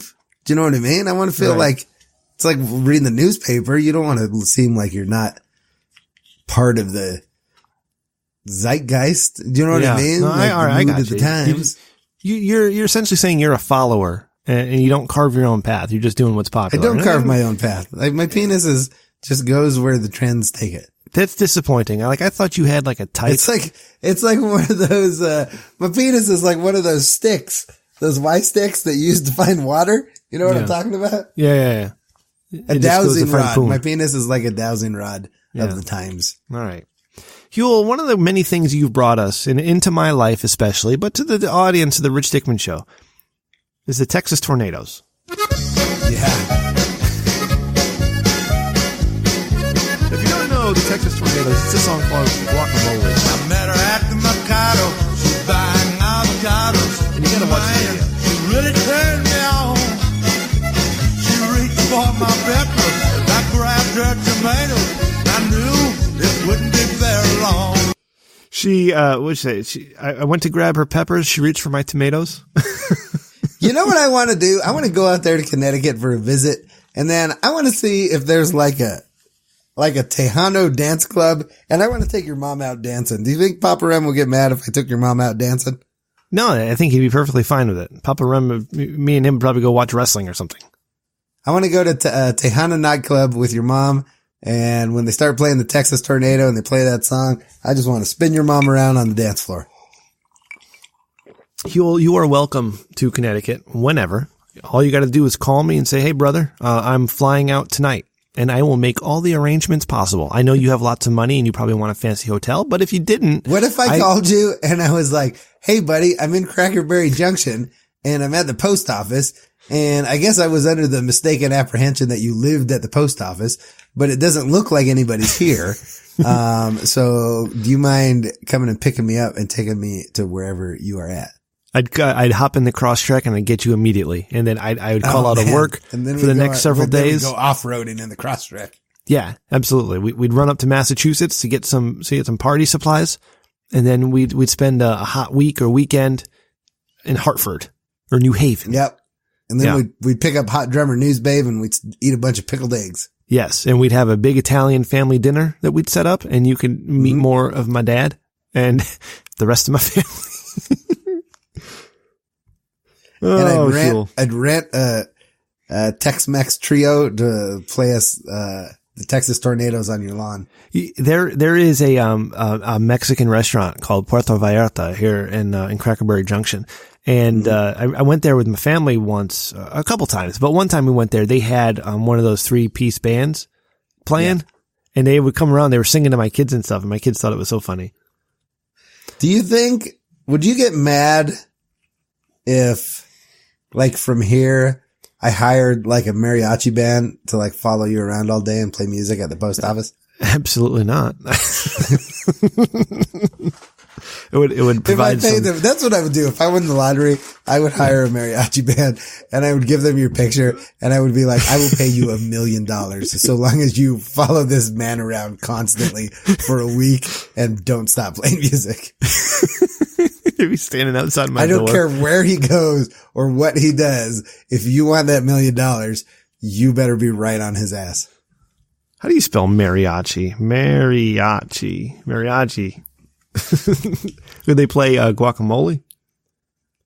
That's not really mariachi music. That's like the Texas Tornadoes are a very like specific subgenre of music that is popular in like probably, I don't know, 300 square miles of West Texas. Yeah. It's a very like niche subgenre of music. Like, are they from Colorado? No, I assume they're from Texas. Freddie Fender. Oh, here we go. This is what you want playing my background music nonstop? Yeah. Just following you around all day. I feel like we missed the boat by not making a more Mexican-oriented podcast. I think we missed the boat by not having more music on the podcast. This is kind of fun. You like this? Yeah. I always felt that playing music. I would assume if we had done this all the time, we would have got, takedown notices. Yeah, probably. I think we're using just the right amount of licensed music in this podcast, and thankfully nobody listens. So, all right. So, Huell, your name was born from this man, Huell Hauser, who was a California West Coast legend. And I'm vamping here. Hi, I'm Huell Hauser, and right now I'm riding high up over the beach here in Santa Cruz, one of our state's most beautiful and historic communities. Now we're going to be hanging out here in Santa Cruz, kind of checking this place out for the next couple of days. We've just gotten here, but already I know we're going to be spending a lot of time down there on the beach. We're also going to be spending a lot of time down here on the Santa Cruz Beach Boardwalk. There are all kind of fun things to do here. We're going to have a lot. Where did you first hear about? Was Huell Hauser playing in Colorado? Like, how did you come across Huell Hauser? I heard about Huell Hauser on the Adam Carolla show. I heard about Huell Hauser on a different podcast, I believe. Oh yeah. On what? On Comedy Death Ray, Comedy Bang Bang. I can't remember which it's called now, but I think it's Comedy Bang Bang. Now it's the other. You know that podcast? Yeah. Yeah. And so, when you were making World of Warcraft characters, you thought it'd be fun just to call him Huell Hauser? I named all of my characters at the time after characters from that podcast. Oh, really? But Huell Hauser is the only one that stuck because that was my holy priest. I told this story before. I had a Tauren something that was called Hot Saucerman, and I'm kind of sad that wasn't the one that like stuck because I kind of like that name the best. That's right. I remember instead of Huell Hauser, I was called Hot Saucerman. Oh, so we have so many inspirations, so many stories, Huell, and I'm so glad that you shared, a year of your life with us. I mean, we started this stupid little podcast. It was just you and me, and you were kind of taking it seriously. And at some point, you went and ran across the country with Lazarus Lake. Do you remember that? Mm-hmm. Yep, that was a good time. Yep, and that was the first episode you missed, you fucking asshole.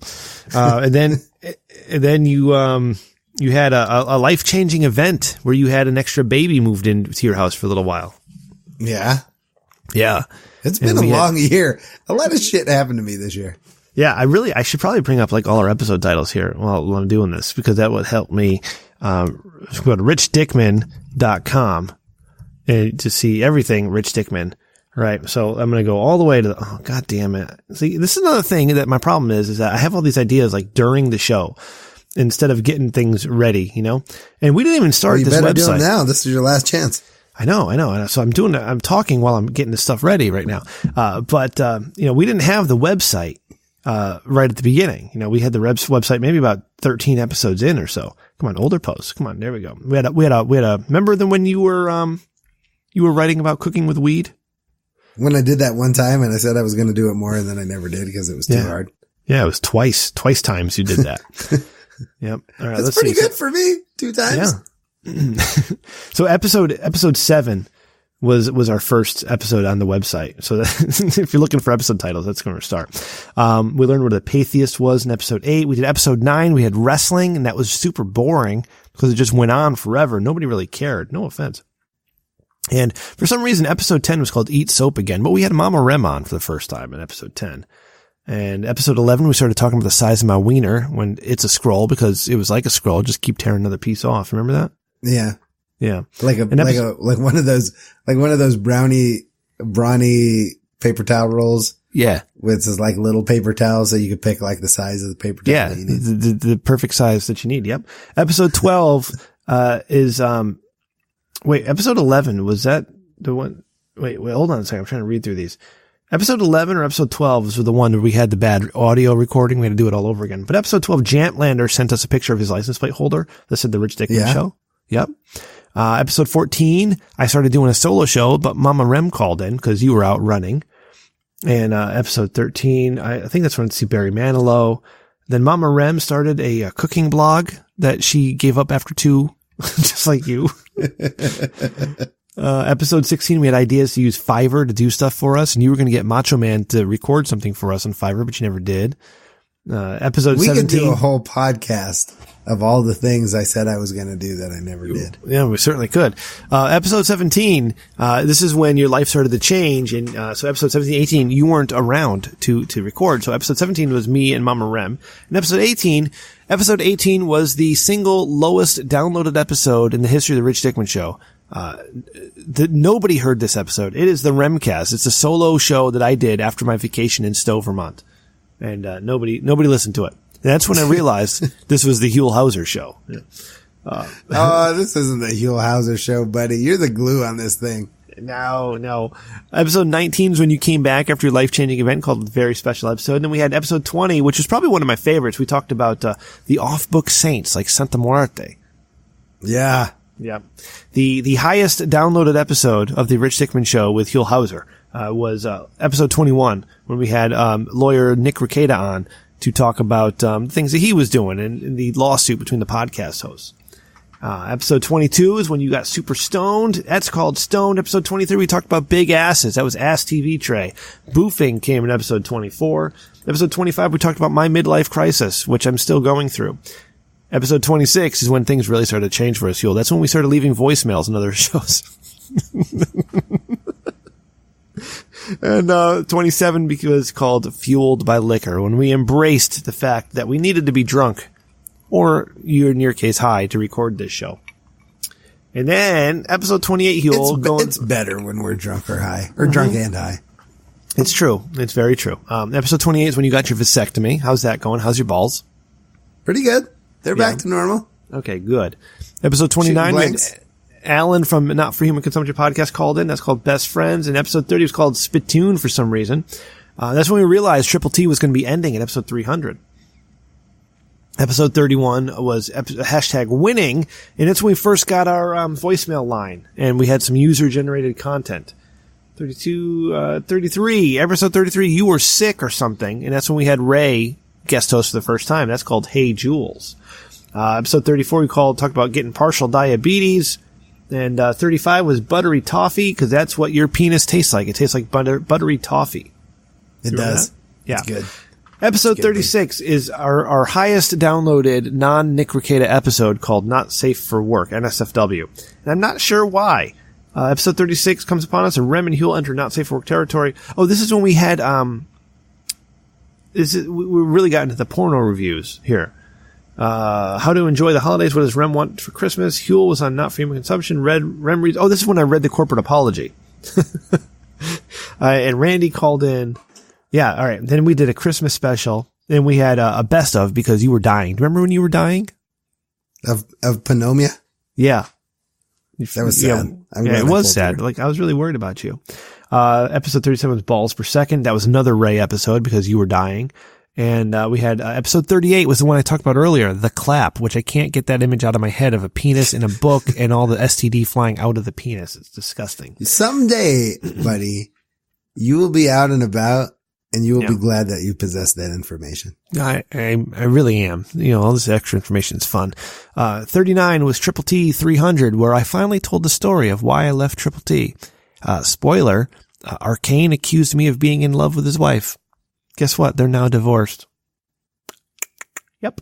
Also on Triple T 300, I did a live stream. I've deleted that video since, but, yeah, at the beginning of their live stream, they're like, oh yeah, we got, everybody's a moderator. We've heard some rumors of things that might happen in the chat room. Oh, fuck off, fucking assholes. Episode 14 was called Helicopter, for helicoptering your penis. 41 is when the Italian Stallion joined us. And then we had Porn on Paper. We talked about the good old days of pornography, episode 42. 43 was when Hot Drummer Newsbabe joined us for the first time, Polish Fiesta. 44, Stoned number 2. Was that because it's the second episode of Stoned, or because it was two people being stoned? I don't know. Figure it out. Episode 45, Deviled Eggs. Texas Huell. 46, Crackerberry Junction. We first discovered Crackerberry Junction. 47, Brock Poseidon. We know who Brock Poseidon is now. That's a highly downloaded episode. And then 49, Hot Drummer Newsbabe came on again. Needs a little lube. Episode 50. I don't know why we called this one phone. Oh, this is we role played a phone call for 45 minutes. Remember that? Oh, that was a good one. That might have been my favorite episodes. Yeah, we did that one. And then last week was Penultimate Huel. And today, well, Huel, I'm going to let you name this episode. What do you want it to be? It'd be anything you want it to be. I was thinking The Life and Death of Huel Hauser, but that's too long. So go ahead. How about Bye-Bye, Sweetie Pies? Bye-Bye, Sweetie Pies. I'm going to write that down so I don't forget. Huel Hey, let me ask you something. What was your favorite bit? My favorite bit might be the states we just did tonight. That was a good one, right? Yeah. I think my favorite bit was giving Maddie advice. Yeah, that was really good too. You know, we had Maddie call. He called in a couple episodes ago. I was trying to call him, but he's left Skype. And, but yeah, you giving Maddie advice was good. You giving advice of any sort was really good. Even when I just threw a bunch of made up stuff at you. Inside the show notes. But they've all been my favorites, Huel. It's been an enjoyable year. I'm looking forward to taking a couple weeks off. You know, I got some time off next week to myself. Maybe I'll recharge your creative batteries. Yeah, it's exactly what I'm gonna do. I'm gonna see if Papa Rem wants to get some oysters at the casino. My friend might take a trip up to Massachusetts. You know, I might do a few things. We might, Did your friend ever buy that lube with weed in it? No, he did not. He was waiting for you to send it to him. You should check that out. Is it sexual lube or like regular, like oil, like coconut oil? No, it's sexual lube. I don't know what it's made of. It might be made out of coconut oil. Yeah, I don't think they have the sexual lube up in Massachusetts. You should ask him when you go. Yeah. But hey, because it's always go up to the counter and be like, hey man, so I'm really like digging this weed business and like I've been here and I like the edibles and you mean I like my friend. the vape pens and I'm like, I really like what you guys are selling here. Now, let me ask you something. Cause I was thinking about it and, you know, I was thinking, what's my next step here in my journey with this magical medicine plant? And I was thinking, do you guys have something in some, you know, weed in some type of form that I could like jam up my wife's vagina? Do you guys sell something like that here? Cause I was thinking like that might be pretty cool to try. Do you have that sort of product? If you don't, you know, I'd maybe call the guys down at R&D and say, hey, you know, I think there's really a unmet demand here for something to jam up my wife's vaginas. Well, maybe that'll be my next podcast where I interview my friend about his adventures in growing or in consuming marijuana lubricant. I think your next step should be the Vagcast. You think so? But instead of it being a feminist podcast, it could just be a podcast about things that you could put up vaginas and normally think to put up vaginas. That's a good idea. That's a good idea. Yeah. It's a niche, but I feel like it could be successful. You know, we've been through a lot together in this year, Hewley, and, you know. Episode 6, M&M's. M&M's. Wait, Episode what? 23, jump rope. Oh, I shouldn't. One thing I learned is that when I want to get serious for a minute, I shouldn't be drinking. Because I'm Episode 11, butter flavored Crisco. I would like to say, Huel, this year has been nothing short of fun. And Episode 38, 3 Sharpies. Oh, we're getting a voicemail. You think I should answer it? Ooh, live call on the chat line. Oh man, I want to answer it, but I also don't want to. I want them to be able to talk to you, and I can't make that one work. I never figured that part out. So I'm going to let them leave a voicemail. Okay. Now it's going to voicemail. But if they leave a voicemail, you'll never be able to play it. No, I'll be able to play it. So I'm going to talk for a minute here. And I'm going to wait for that voicemail. Oh, while they're leaving the voicemail. Yeah. I'm very smart. I'm very good at this. God. So like you fucking ran across the country with Laz Lake. You had a life-changing event. You almost died because of pneumonia, right? You brought your daughter on the podcast.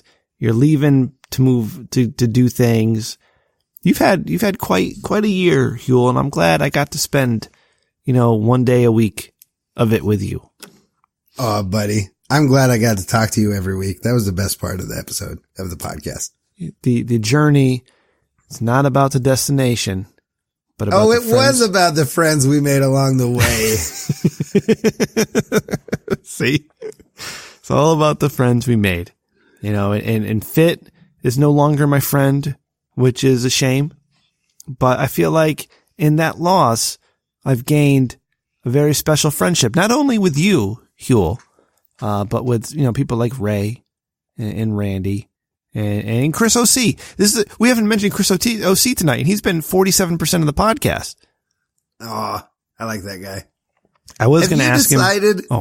Are you going to make everybody audition for new Huel like Jules did when you left?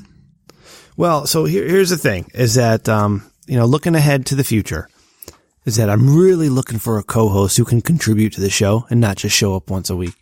No offense, Huel.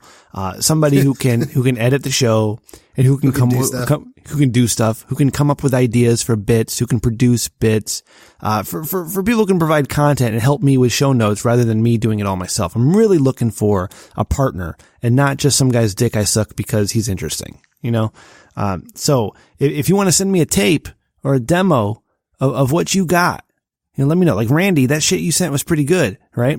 I need you to liven up your demeanor a little more to fit in here, because I can't go with the, hey guys, it's Randy. I mean, as sexy as that is, it doesn't work for the podcast. I think you and Randy and Joma should do an Ambien cast. I don't have any Ambien.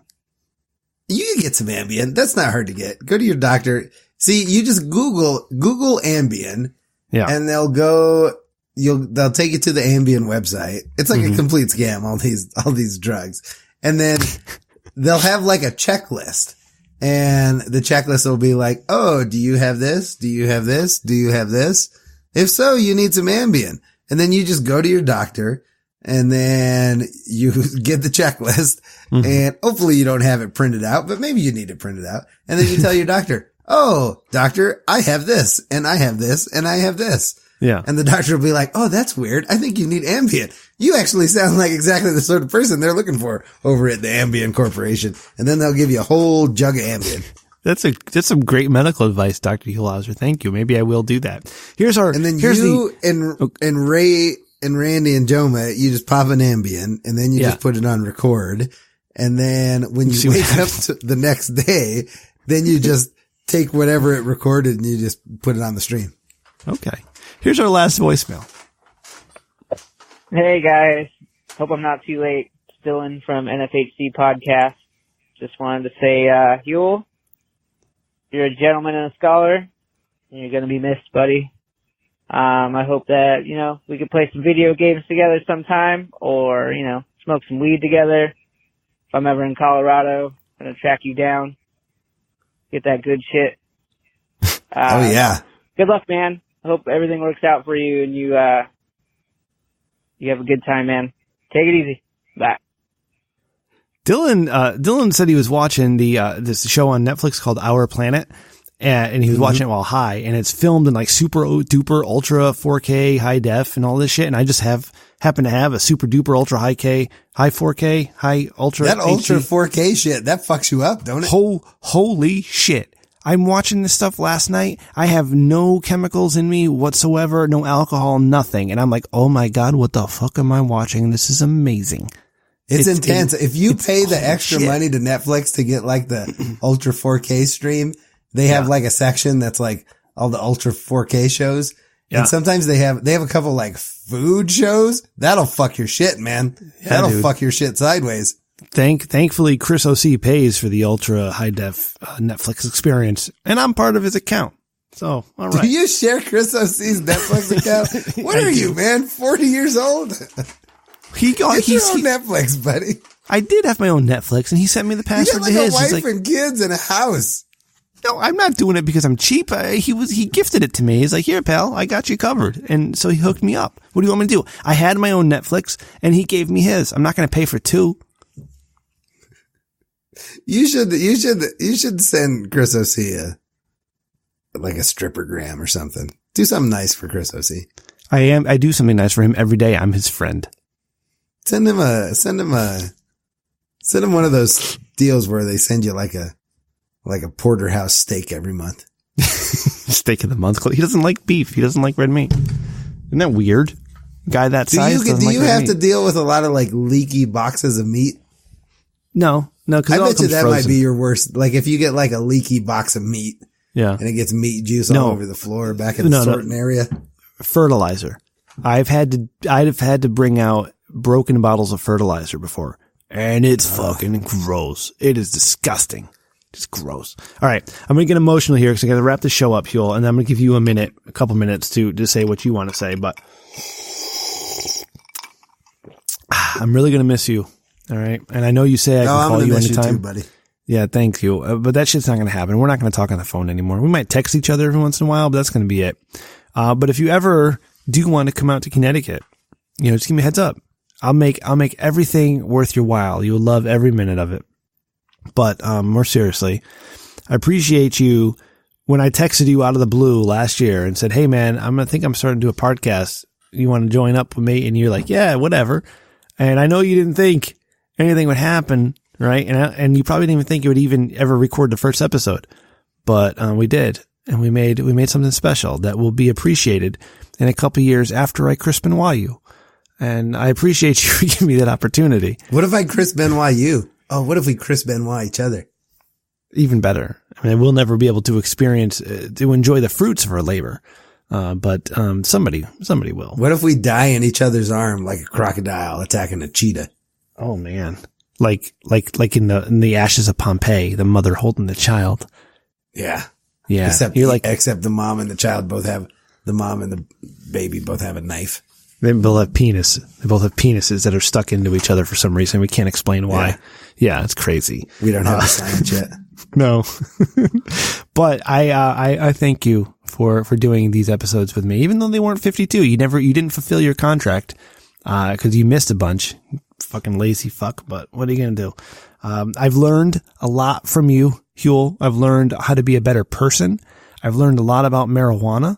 I've learned how to talk to my mom in a more appropriate way, and I've learned how to be a better husband and father, and I've learned how to be, most importantly, a better friend. And I blame all that on you. I hope nothing but success and enjoyment and fulfillment and satisfaction in your life. I know you have 3 kids, and Perla is wonderful. Thank you for bringing her on the show. And your other 2, well, I hope they're making you money in MMA one day. And I hope you get yourself a new Jeep and maybe a bigger house if you even feel like moving. I don't know. Get yourself back to the woods if you want. I mean, that's all up to you. You are the master of your own destiny, and you can decide these things from now on. But most of all, I wish you happiness and long, prosperous health. And say hi to your mom for me. And I hope she stops sucking dick for favors. But you don't know. I don't know. Is that too far? Like, should I not make fun of your mom? I'm sorry. I feel like I shouldn't make fun of your mom. You can make fun of my mom. My mom is a psychopath. Like, if you said that to my mom, she would kill you. Yeah. Like, not like she would be real mad. Like, she would kill you and not particularly feel bad about it. My mom is a fucking savage. I would like your mom to make me tamales one day. My mom doesn't particularly like white people. Oh, okay, good. She doesn't particularly like Caucasians. It's a good thing I'm half Italian and not fully white. All right, my mom is like the female version of that old Chinese guy that trains Uma Thurman in Kill Bill. Oh shit. Like, that's kind of like what my mom is like. Do you think your mom would get along with my dad? I don't know. My mom she's intense. A mean old lady. Like, your mom is sweet as cherry pie. My mom is a mean old broad, a mean lady. Oh, Huel, I would like this is your opportunity to talk to the audience and say goodbye. So here, the floor is yours. Well, I would like to thank you, Ram, for giving me the opportunity to be able to have you and some of my good friends out there in the podcast community listen to my goofy stories. Cause I like to, I like to spin a tale. I like to spin a yarn here and there, and I like to chat. And it's always fun to have somebody to have a goof with, do a bit, do a riff. And you're a good person to do bits and riffs. You are genuinely good at this like radio podcast thing. And I hope that you do it a long time because you're good at it. And to all of our listeners out there, I love you and thank you all for giving me the opportunity to make you laugh here and there. And I suppose I could tell everybody this now. The reason I'm leaving the podcast is because I'm going to run for governor of Colorado. And when I am the governor, you guys can all come out to Colorado and commit all the crimes you want. I'll give you a pardon. I'll throw a pardon your way. You can even vote. Vote Huelhauser 2020. All right. If you want to keep following the show, it's at Rich Dickman Show. You can find the website, richdickmanshow.com. Go to Amazon.com, search Rich Dickman, get yourself an El Abogado t-shirt, the Slightly Better Than Mediocre t-shirt, or the Eat the Rich t-shirt. Commemorate the life and death of Huelhauser with the El Abogado t-shirt. I wore mine to Madison Square Garden a couple weeks ago, so fuck y'all. You follow me on Twitter at Remgar, R-E-M-G-H-A-R, but mostly follow the Rich Dickman Show account because Remgar is probably going to go away. Follow Ray at Jules Winfeld, at Ryan TRDS is producer Ryan. Thank you for all the help and stuff you've done for us, Ryan. At Sir Zero with an E is Randy. Thank you, Randy. And Svensson is at DanceDJ2K. Svensson, all the stuff earlier was all in good fun. Love you, bro. Love you. You got Hot Drummer News Babe. She's awesome. And you got the NFHC guys at NFHC Podcast. Check them out. I'll be on their show releasing on Tuesday. They're on the See You Next Tuesday network. So they always come out on Tuesdays, Huel. You know what I mean? See You Next Tuesday. Get it? I hope that Hot Drummer News Babe changes her Twitter handle to Pickled Eggs. Pickled Eggs. It's been a great 53 technical episodes of the Rich Dickman Show featuring Huelhauser, even though he was only on 1, 2, 3, 4. Like 40 something. Yeah, like 49 or 48 episodes. But thank you all for listening. That's pretty good. It's pretty good. And for a guy that is late every week, I feel like that's a pretty good percentage of times that I showed up. And I'll be taking a little hiatus, give myself a couple weeks off here, recharge my creative battery, see where I want to go next. But if I never come back, thank you for giving me the opportunity to say goodbye properly when I didn't have to quit my show because Huel didn't accuse me of doing something that wasn't true. That's a weird way to end in it. The thing is, I'm just rambling here. I think it's appropriate that this podcast started out in bitterness and that it ended in bitterness. It ended in business. Here, we'll end with this one. Thank you all for listening. We will see you again. I will see you again in a couple weeks. Huel won't. Love you. Love you, Huel. I love you guys. I love you, Rem. Kisses, kisses, XOXO. Kisses, kisses, XOXO. Lots of hugs. Rem. Maybe one day I'll see you. Not living in Bethlehem. Good night, everybody. He left a podcast not going anywhere. Oh, I don't know how I'm going to fix this now. This is a 4-minute song. Simple boy. Some FMT he does Maybe you just fade it out. You think so? I don't know if it'll take the fade out. He left Triple T. Now We got to get to the we got to get to debonair. the chorus though, right? This feels like a good song to end on though, doesn't it? You know what would help? Is if we talked over the whole goddamn thing. That's kind of what we do, isn't it? We just keep talking. A podcast with his buddy Huel.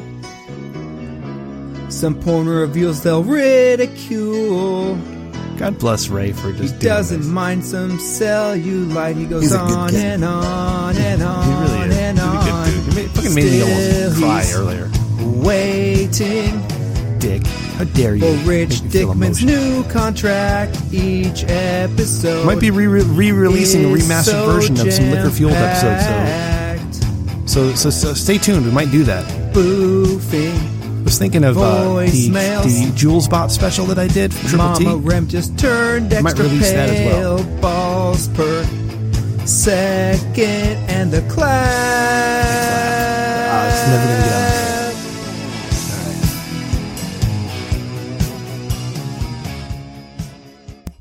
You ever played the Journey video game for the Atari 2600? No, there's a Journey video game. Oh, it was amazing. You were like a dude, like running from crazed fans. Really? Yeah. You should look that up. That's a good one. That's a blast from the past. Whoa, there's a Journey video game. All right, buddy. We can put this one to bed. All right, I love you, buddy. I love you too. Bye-bye.